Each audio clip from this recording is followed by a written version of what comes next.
Bienvenidos a este vídeo sobre la cromatografía de reparto sobre fases enlazadas químicamente. El verdadero éxito de la cromatografía de partición o reparto llegó con la aparición de estas fases, que hoy monopolizan casi la totalidad de las aplicaciones prácticas en el laboratorio analítico. ¿En qué se fundamenta este método? Se basa en la separación por reparto o distribución de los solutos entre dos fases líquidas inmiscibles, la fase móvil y la fase estacionaria. La clave aquí es la solubilidad relativa de cada soluto en estas fases. Para que esto funcione, necesitamos un soporte sólido, resistente y uniforme.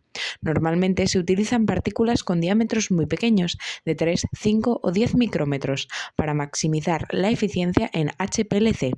Los soportes más comunes son gel de sílice, ideal para trabajar en un rango de pH entre 3 y 8, y polímeros orgánicos como el estireno divinilbenceno, que permiten un rango de pH mucho más amplio, de 1 a 13.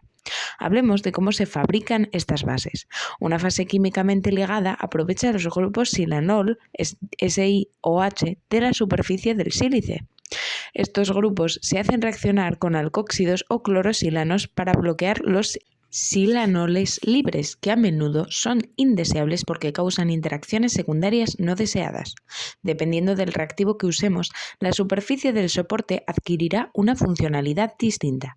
Si unimos grupos polares como amino o ciano, estaremos en fase normal. Si unimos grupos no polares como C18, fenilo u octilo, creamos una fase inversa. Incluso podemos unir grupos ionizables para cromatografía de intercambio iónico. También existen las fases poliméricas. La superficie de poliestireno es muy hidrofóbica y, si no se derivatiza, apenas presenta interacciones iónicas. Su preparación implica obtener partículas monodispersas de poliestireno divinilbenceno y modificar su superficie mediante reacciones químicas como la de Fiedel-Crafts. Es fundamental entender la polaridad relativa de las fases. En la cromatografía de fase normal, la fase móvil es no polar o poco polar y la fase estacionaria es fuertemente polar. El orden de elución es sencillo. El soluto menos polar eluye primero, ya que es más soluble en la fase móvil. Si aumentamos la polaridad de la fase móvil, disminuimos los tiempos de retención. En cambio, en la cromatografía de fase inversa, la fase móvil es polar y la fase estacionaria es no polar. Aquí, el soluto más polar eluye primero. Para disminuir los tiempos de retención, debemos disminuir la polaridad de la fase móvil. Un buen equipo requiere entender las fuerzas intermoleculares entre el soluto disuelto en la fase móvil, la propia fase móvil, que debe ser homogénea, y la fase estacionaria, que debe estar equilibrada con la móvil. Al elegir una columna, la polaridad de la fase estacionaria debe ser similar a la de los analitos. La elución se logra entonces usando una fase móvil con una polaridad considerablemente distinta. En fase inversa, la reacción produce capas de pelos hidrocarbonados sobre el sílice. La longitud de la cadena R es la que da nombre a la fase. C18 es octadecilo, cadena larga de mayor retención. C8 es octilo, cadena intermedia, mientras que C2 es etilo, una cadena corta. Al aumentar la longitud de la cadena ligada, la fase se vuelve cada vez menos polar y la retención aumenta, inicialmente de forma exponencial. Sin embargo, por razones estéricas, solo se bloquean algo más del 50% de los grupos silanol posibles. Los silanoles restantes se eliminan con silanos monofuncionales pequeños en un proceso llamado end capping. No todas las separaciones son iguales. A veces necesitamos cambiar la fuerza eluyente durante la carrera cromatográfica. 1. Elución isocrática. La composición de la fase móvil y la fuerza eluyente se mantienen constantes. Es útil si los componentes tienen polaridades similares. 2. Elución en gradiente. Se varía la fuerza eluyente con el tiempo. Esto es esencial cuando la muestra tiene compuestos de naturaleza muy diversa. Un gradiente puede hacer que picos que eluirían muy tarde y de forma ancha, isocráticos, salgan antes y de forma más afilada.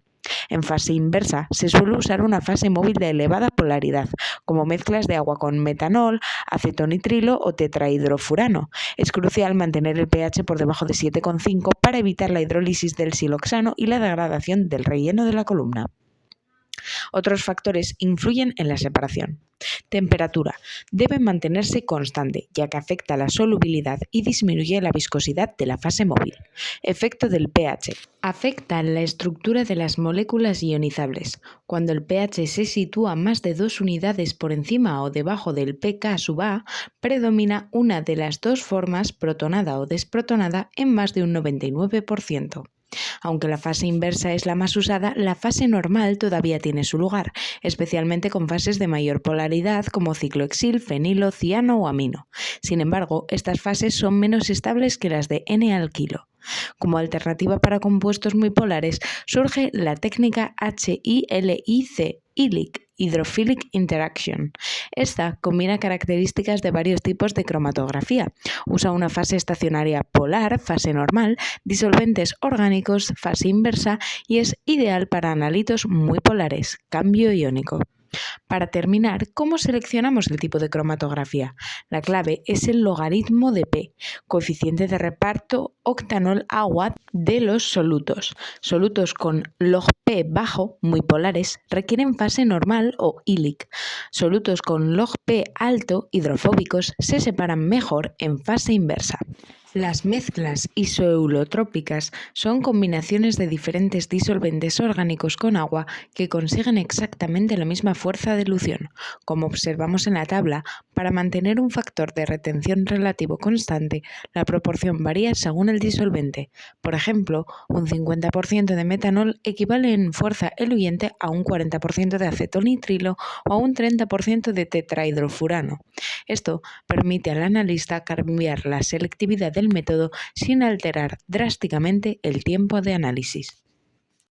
Pasamos a una aplicación práctica en fase inversa, la determinación de hidrocarburos policíclicos en aguas. En este caso, se utiliza una columna C18 y una detección por fluorescencia para aumentar la sensibilidad. Debido a la complejidad de la muestra, se emplea una elución en gradiente. Iniciamos con un 60% de acetonitrilo, fase B, y elevamos la concentración progresivamente hasta el 100% hacia los 10 minutos.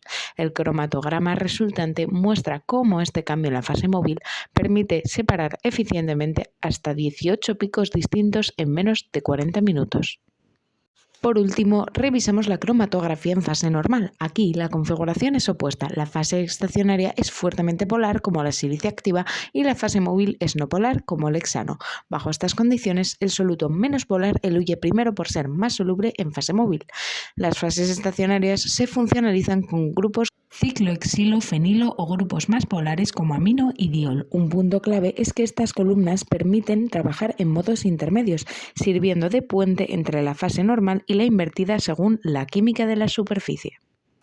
Con este conocimiento sobre polaridades, tipos de soporte y modos de elución, estamos preparados para abordar cualquier desafío de separación en fases ligadas químicamente. Gracias por vuestra atención.